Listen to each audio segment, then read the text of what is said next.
Hey everyone, I'm Margaret, 25 years old and an aspiring artist. Never in my wildest dreams did I imagine I'd be sharing a story about how my own grandmother tried to burn me with boiling water. But here we are. It all started 2 years ago when my mom Sarah passed away. She was my best friend, my rock, and losing her felt like a piece of my soul had been ripped out. The only thing that gave me comfort was the beautiful collection of jewelry she left behind. Each piece carried a memory, a story. After Mom died, I stayed in the family home with my grandma Martha. At first, it was comforting, like having a small part of Mom still with me. But things started to get strange when Frank entered the picture. "Margaret, dear, have you met Frank? He's such a gentleman," Grandma said one day, smiling brightly. I forced a smile back. "Nice to meet you, Frank." Frank, a charming 60-year-old widower, started visiting more frequently. I wanted to be happy for Grandma, but something about him just didn't sit right with me. My best friend Zoe noticed too. One afternoon, over coffee, Zoe said, "Liv, don't you think it's time you got your own place? Your grandma's acting like a teenager with this Frank guy." I sighed. "I know, but I can't just leave her. Besides, all of Mom's stuff is still there." Zoe gave me a knowing look. "Your mom would want you to live your life, not babysit your grandma." She had a point, but I felt like I needed to stay. Work was my only escape. I'd been doing graphic design at a small firm, trying to save up for art supplies. That's when I met Ethan. "Hey Margaret, check out this design I'm working on," Ethan called out one day. I leaned over, catching a whiff of his cologne. "Wow, that's amazing. I wish I could create like that." He smiled. "Are you kidding?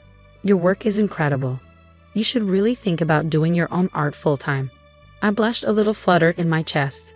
Ethan saw the artist in me that I was trying to bring out, but every time I thought I was moving forward, something at home pulled me back. Like when I met Frank's son, Derek, at a family dinner. "So Margaret," Derek said, glancing between me and his dad. "How long have Frank and your grandma known each other?" I shrugged. "A few months, I guess." "Why?" His expression tightened. "No reason. Just curious." His tone made me uneasy, but before I could ask more, Grandma burst into the room. "I have wonderful news, everyone," she exclaimed, beaming. "Frank and I are getting married." The room fell silent, and it felt like I'd been punched in the stomach. "Married? Grandma, isn't this a bit sudden?" I asked, shocked. She waved me off. "Oh, pish-posh. When you know, you know." As everyone congratulated them, I couldn't shake the growing dread.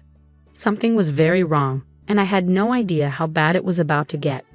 In the weeks following Grandma's engagement announcement, everything spiraled into chaos. One afternoon, I overheard her on the phone, her voice tense. "I'll get the money, I promise. Just give me more time." When I asked her about it, she snapped at me. "It's none of your business, Margaret. Can't an old woman have some privacy?" I backed off, but my suspicions only grew. Then things got worse. I noticed that Mom's antique locket was missing from my dresser. "Grandma, have you seen Mom's locket?" I asked, trying to keep calm. She avoided eye contact. "Oh, that old thing. I must have moved it while cleaning. Don't worry about it." But I was worried. I called Zoe in a panic. "Zoe, I think Grandma's up to something shady. Mom's jewelry is disappearing, and she's acting all secretive about money." Zoe paused. "That doesn't sound good. Liv, want me to dig around?" A few days later, Zoe called with some disturbing news. "Liv, you're not going to like this. Your grandma's drowning in debt. And that Frank guy? He's been known to cozy up to wealthy widows and disappear with their money." My stomach dropped. "Oh God, Zoe, what do I do?" She replied, "Keep your eyes open. We need solid proof." For the next week, I watched Grandma closely. The final straw came when I saw her sneaking out early one morning with Mom's jewelry box tucked under her arm. I followed her to a shady pawn shop, and there she was, selling off piece after piece of my mother's jewelry. I couldn't hold back any longer. "Grandma, what are you doing?" I shouted as I burst into the shop. She turned, guilt and anger flashing across her face. "Margaret, you followed me. How could you?" "That's Mom's jewelry. It's all I have left of her." I cried, my voice trembling with hurt and anger. Her eyes hardened. "You don't understand. Frank and I need the money for our new life together. Your mother would have wanted me to be happy." By selling her memories, by lying to me, I was shaking with disbelief and rage. "You ungrateful child," she spat. "After everything I've done for you." She grabbed a kettle of boiling water from behind the counter. Before I could react, she hurled it at me. Searing pain exploded across my arm and shoulder, and I screamed, stumbling backward into a glass display case, the shattering glass mixing with my cries of agony. I looked up at Grandma's face. There was no concern, no regret, just cold, hard anger. As I crumpled to the floor, clutching my burned arm, one thought crystallized in my mind. The grandmother I had known and loved was gone. In her place stood a stranger, someone who had shattered the last shred of trust between us. The pawn shop owner rushed back in, yelling about calling an ambulance, but my focus was on Grandma Martha, gathering up the jewelry with trembling hands. In that moment, as the searing pain threatened to pull me under, I made a silent vow. This betrayal wouldn't break me. It would be the fuel I needed to reclaim my life and my mother's legacy, no matter the cost. The next few weeks were a blur of hospital visits, police reports, and tears. The burns on my arm and shoulder were healing, but the emotional scars, those ran deep. Zoe was my rock. "You're staying with me," she insisted, helping me pack up my things from Grandma's house. No arguments. I didn't have the energy to fight her.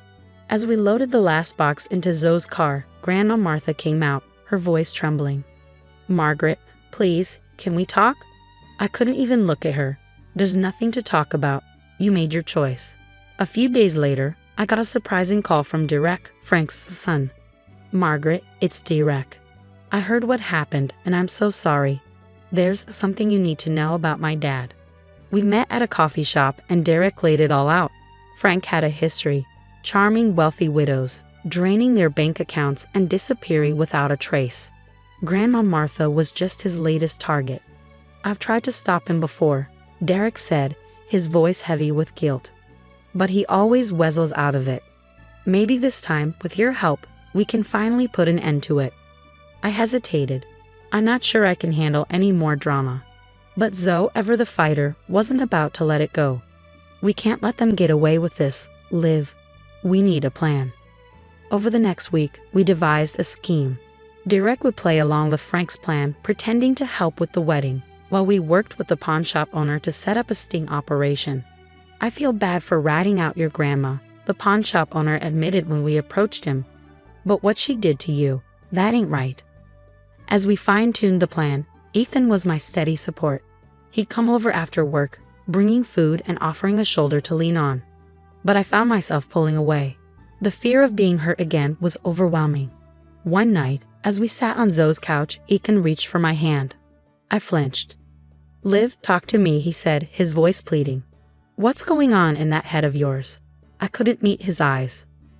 "I'm sorry, Ethan. I can't. Everyone I've trusted has betrayed me. My own grandmother tried to." I choked up, unable to finish the sentence. Ethan's voice was soft. "I'm not them, Margaret. I would never hurt you like that." "That's why I thought about Grandma too," I whispered. The hurt in his eyes was clear, but he didn't push. "I understand. Just know I'm here. Okay, whatever you need." The day of the sting operation arrived. We had set up hidden cameras in the pawn shop and wired Derek for sound. The plan was for him to bring Grandma Martha and Frank to the shop under the pretense of selling family heirlooms to fund the wedding.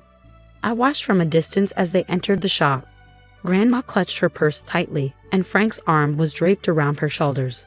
But even from where I stood, I could see the predatory glint in his eyes. As the door closed behind them, I took a deep breath. Whatever happened next would change everything. I just hoped we were ready for it. The day of reckoning finally arrived, and I stood in the back of the packed courthouse, heart racing as the judge read out the verdict. Frank's smug smile vanished as the words "guilty on all counts" echoed through the room. After the trial, I left my grandmother's house for the last time, finishing the final bit of packing. As I glanced up, I saw Grandma watching from the window. Our eyes met briefly before she quickly drew the curtains. That was the last time I ever saw her. With the nightmare behind me, I threw myself into my art. The pain, the betrayal, the healing, it all poured out onto my canvases. Ethan was by my side through it all. One night, as he studied my latest piece, he said, "These are incredible, Liv. You're turning your pain into something beautiful." I leaned into him, feeling safe for the first time in months. "I couldn't have done it without you." Zoe, always the unstoppable force, helped me set up my own studio. "This is just the beginning," she declared as we painted the walls together. You're going to be huge, Liv. I can feel it. And she was right. My first small exhibition sold out in a week. Then came a feature in a local art magazine, and before I knew it, galleries in the city were calling. The night of my exhibition opening, I looked around at the vibrant crowd, at my art lining the walls, and at Ethan smiling proudly from across the room. Asterisk to new beginnings, asterisk, I whispered to myself, raising my glass. And to the family we choose. The pain of betrayal had forged me into something stronger, something unbreakable. As I clinked glasses with my friends, I silently thanked the hardships that had led me here. They hadn't broken me, they had set me free. Now I have a question for you. If you were in my shoes, would you ever forgive Martha for what she did? Is there a line that, once crossed, makes reconciliation impossible, even with family? Share your thoughts in the comments below.